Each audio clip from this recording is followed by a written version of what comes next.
అంతే సత్యం గారు కూడా మనతో పాటు ఉన్నారు. సత్యం గారు గుడ్ ఆఫ్టర్నూన్. గుడ్ ఆఫ్టర్నూన్ అండి. పార్టీ ఓటమి పాలైనప్పటి నుంచి, ప్రభుత్వం పోయినప్పటి నుంచి బీఆర్ఎస్ పార్టీకి అన్ని ఎదురు దెబ్బలే తగులుతున్నాయి. లోక్సభ ఎన్నికల విషయంలో కానీ, లేదంటే అఫ్కోర్స్ మిగతా గ్రామ పంచాయతీ ఎన్నికల విషయంలో కానీ కార్పొరేషన్లు గెలుచుకుంటారేమో అనుకున్నారు. కార్పొరేషన్లు గెలుచుకునేటువంటి పరిస్థితి లేదు. సో ఇట్లాంటి పరిస్థితుల్లో 2.5 సంవత్సరాల తర్వాత బీఆర్ఎస్ పార్టీకి ఏమైనా ఊరటిచ్చేటువంటి అంశమైనా జీవన్ రెడ్డి ఎంట్రీ ఎట్లా చూడాలి? ఇది ఖచ్చితంగా అండి. ఇప్పుడు జీవన్ రెడ్డి ఒక క్రుసేడర్, ఫైటర్, నిజాయితీపరుడు. ఎమ్మెల్సీగా 4 జిల్లాల్లో విస్తరించినటువంటి నియోజకవర్గంలో కాంగ్రెస్ పార్టీ అధికారం లేనప్పుడు ఫైట్ చేసి గెలిచాడు.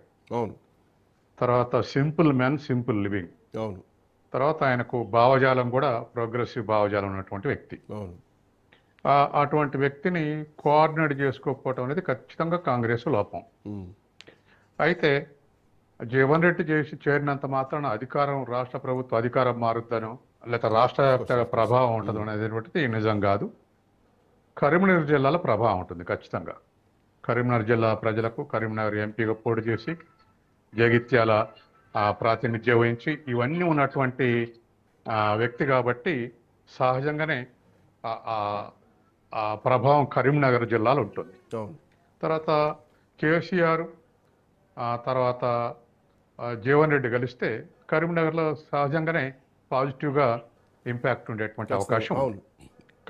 కాకపోతే మోర్ ఓవర్ కరీంనగర్ జిల్లా మీద ఆ పట్టు బీఆర్ఎస్ పార్టీకి ఉంది కాబట్టి, ఎందుకంటే గతంలో కేసీఆర్ అక్కడి నుంచి ప్రాతినిధ్యం వహించిన చరిత్ర ఉంది. సో అక్కడ ఉద్యమాన్ని బలంగా మొదలుపెట్టినటువంటి చరిత్ర ఉంది. మోర్ ఓవర్ జగిత్యాల జిల్లాకు సపరేట్ చరిత్ర ఉన్నటువంటి విషయాన్ని కూడా ఇక్కడ మనం గుర్తించాలి. అందుకని ఇవాళ తర్వాత రెండవది ఎందుకు అడ్జస్ట్ కాలేదంటే కేసీఆర్ మంచిగా చూసుకుండగా మంచిగా చూడలేదా అనేటువంటిది పక్కకు పెడితే, కొంతమందికి కొన్ని సిద్ధాంతాల ఎడల కొన్ని ఆర్గనైజేషన్లతోటి అలవాటు పడి ఉంటారు. వాళ్ళు బీఆర్ఎస్కి వచ్చి అడ్జస్ట్ కాలేకపోయారు. ఉదాహరణకు కేశవరావు ఆల్ ఇండియా కాంగ్రెస్ కార్యదర్శిగా, బెంగాల్ ఇన్ఛార్జిగా పనిచేసినటువంటి వ్యక్తి, గతంలో మాజీ మంత్రిగా చేసినటువంటి వ్యక్తి. అటువంటి వ్యక్తికి బీఆర్ఎస్ పోయినాక బీఆర్ఎస్లో కూడా మంచి ఇంపార్టెన్స్ ఇచ్చాడు. ఆయన మొత్తం మీద మొదటి నుంచి కాంగ్రెస్ బ్లడ్, మళ్ళీ తిరిగి కాంగ్రెస్కి వచ్చాడు. దాంతోపాటు సరే ఆయన బిడ్డ మేయర్ చేస్తానటము మరవటం, లేదా ఈ కాంగ్రెస్ పార్టీ నుంచి కూడా హామీ ఉండటం, మొత్తం మీద షిఫ్ట్ అయ్యాడు. అట్టేగా డి శ్రీనివాస్ కూడా, ఆయన కూడా చివరి దశలో మళ్ళీ కాంగ్రెస్ అనే పద్ధతిలో మాట్లాడిండు. కాబట్టి ఏదేమైనా కొంతమంది సైద్ధాంతికంగా జీవితాంతం ఒక పార్టీలో ఉంటారు. ఈ 10 మంది ఎమ్మెల్యేల విషయంలో, ఈ 10 మంది ఎమ్మెల్యేల విషయం, పార్టీ ఫిరాయించినటువంటి ఎమ్మెల్యేల మీదనే చర్చ మొదటి నుంచి. దట్టు జీవన్ రెడ్డిని అవమానిస్తూ ఆయన తెలియకుండానే సంజయ్ని తీసుకొచ్చి పార్టీలో పెట్టుకోవడం, ఇప్పటికీ కూడా ఆ సభకు ఆటంకాలు కలిగిస్తున్నారని, లేదంటే రోడ్లు తవ్వుతున్నారని రకరకాల చేయాల్సినవన్నీ చేస్తున్నారు.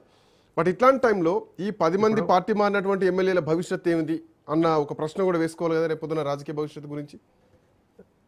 ఇప్పుడు 10 మంది ఎమ్మెల్యేలు అన్నప్పుడు ఒక్క జగిత్యాల ఎమ్మెల్యేలే కాకుండా 10 మంది ఎమ్మెల్యేలు బీఆర్ఎస్ క్విట్ చేశారు. అవును, అది వాళ్ళ అవసరాలు కొద్ది క్విట్ చేశారు. తర్వాత రెండవది, ఒక్క జగిత్యాలనే సంజయ్ని చేర్చుకుంటే జీవన్ రెడ్డికి కోపం రావాలి. అయితే రాష్ట్ర ప్రభుత్వం రక్షించుకోవటానికి, రాష్ట్ర ప్రభుత్వం 3 నెలలు ఉండదు, 6 నెలలు ఉండదు అనేటువంటి ఛాలెంజెస్ కూడా అటు బీజేపీ నుంచి బీఆర్ఎస్ నుంచి వచ్చింది కాబట్టి ఒక సేఫ్ లైన్, ఇంకా అవుటర్ లైన్ ఒకటి తీసుకొని వాళ్ళని తెచ్చుకొని పార్టీ నడుపుతున్నారు. గతంలో కేసీఆర్ కూడా అట్లే చేశాడు, పునరేకీకరణ అని చెప్పేసి. కాబట్టి రాష్ట్ర ప్రభుత్వ అవసరాలు ఇచ్చే స్టెబిలిటీ కోసం ఆ పని 10 మందితో చేశారు కాబట్టి ఒక జీవన్ రెడ్డి దగ్గర చేయలేదు. కాబట్టి సహజంగానే జీవన్ రెడ్డి ఎమ్మెల్సీ ఉన్నప్పుడు మంత్రి పదవి ఇవ్వలేదు. ఇంకో ఏడాది, ఏడన్నర, 2 ఏళ్ళు ఉండగానే అధికారంలోకి వచ్చింది, మంత్రి పదవి లేదంటే. మంత్రి పదవులు రెడ్డిలకే ఇప్పటికే 4 ఉన్నారు. మరి జీవన్ రెడ్డి తీసుకుంటే 5 అవుతారు. 12 మంది మంత్రులు 5 రెడ్డి అయితే 6% ఉన్న రెడ్లకు అంత ఇవ్వటం సాధ్యం కాదు. మిగతా కులాలు ఖచ్చితంగా కాంగ్రెస్ కు అసంతృప్తి ప్రకటిస్తాయి. కాబట్టి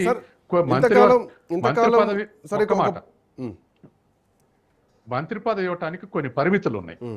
తర్వాత ఎమ్మెల్యే కూడా టికెట్ ఇచ్చారు, మళ్ళీ ఎమ్మెల్సీ అయిపోయినాక ఓడిపోయాడు ఎమ్మెల్యేగా. కాబట్టి బహుశా రేవంత్ రెడ్డి ఒక మాట అన్నాడు.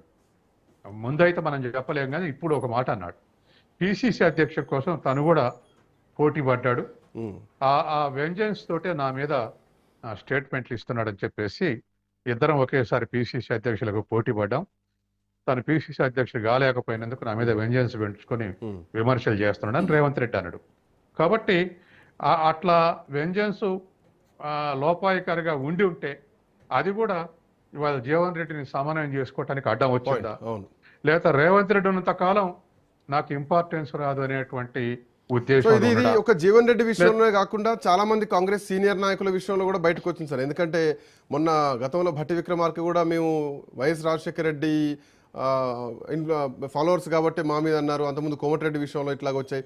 So Revanth Reddy versus YSR followers లాంటి ఈక్వేషన్స్ అయినా కాంగ్రెస్ పార్టీలో కనిపిస్తున్నాయా? సో ప్రస్తుతానికి బయటపడలేకపోయినా కానీ ఇప్పుడు అన్ని పార్టీలు అసంతృప్తి ఉంటాయి, కాంగ్రెస్లో ఇంకొంత లిబరల్గా ఉంటాయి గ్రూపులు, అది మనందరికీ తెలిసినటువంటి విషయమే. రెండో విషయం, పాత నాయకులు ఎంతమంది ఉన్నా కాంగ్రెస్ ఓటింగ్ 20%కే పరిమితమైంది. అవును, రేవంత్ రెడ్డి వచ్చిన తర్వాతనే కేసీఆర్కి వ్యతిరేకంగా రేవంత్ రెడ్డి బండి సంజయ్ ఫైట్ చేస్తున్నటువంటి క్రమంలో బండి సంజయ్ని మార్చేయటంతో కేసీఆర్ లేదా బీఆర్ఎస్ వ్యతిరేకత కాంగ్రెస్ వైపు రేవంత్ రెడ్డి వైపు మళ్ళింది. కాబట్టి ఆ మేరకు కాంగ్రెస్ అధికారంలో తీసుకురావటం అనేటువంటిది ఒక క్రెడిబిలిటీ అయితే రేవంత్ రెడ్డికి. రెండవది పిసిసి అధ్యక్షుడు అయిన తర్వాత క్రౌడ్ పుల్లర్ గా మారాడు. అంటే కాంగ్రెస్ నుంచి ఒకప్పుడు వైఎస్ రాజశేఖర రెడ్డి ఉన్నాడు, ఆ తర్వాత మాస్ లీడర్గా ఎమర్జ్ కాలేదు ఎవరు. ఆల్ ఇండియా కమిటీ తోటి సన్నిహితంగా ఉండొచ్చు లేదా పెద్ద పదవులు నిర్వహించవచ్చు, కానీ మాస్ లీడర్గా ఎవాల్వ్ కాలేదు. రేవంత్ రెడ్డి అయ్యిండు. కాబట్టి సహజంగానే రేవంత్ రెడ్డి ముఖ్యమంత్రి అయ్యిండు. అది గమనించినటువంటి రాహుల్ గాంధీ, ఖర్గే ముఖ్యమంత్రిని చేశారు. కాబట్టి సహజంగానే నియరెస్ట్ రైవల్స్ వీళ్ళు ఉన్నంత కాలం మనకు అవకాశాలు రావు. రేపు మళ్ళీ రాబోయే ఎలక్షన్లో బండి సంజయ్ టికెట్ ఇస్తే నాకు ఇవ్వకపోవచ్చు అని అనేకమైనటువంటి కాంపోనెంట్స్ ఉన్నాయి ఇందులో. కాబట్టి సహజంగానే జీవన్ రెడ్డి పార్టీని క్విట్ చేయడం అనేది ఇవన్నీ విషయాలు కూడా మనం కన్సిడర్ తీసుకోవాలి. రైట్. ఎనీవే, థ్యాంక్ యూ సత్యం గారు, థ్యాంక్ యూ గౌతమ్ ప్రసాద్ గారు. సో తనకి జీవన్ రెడ్డి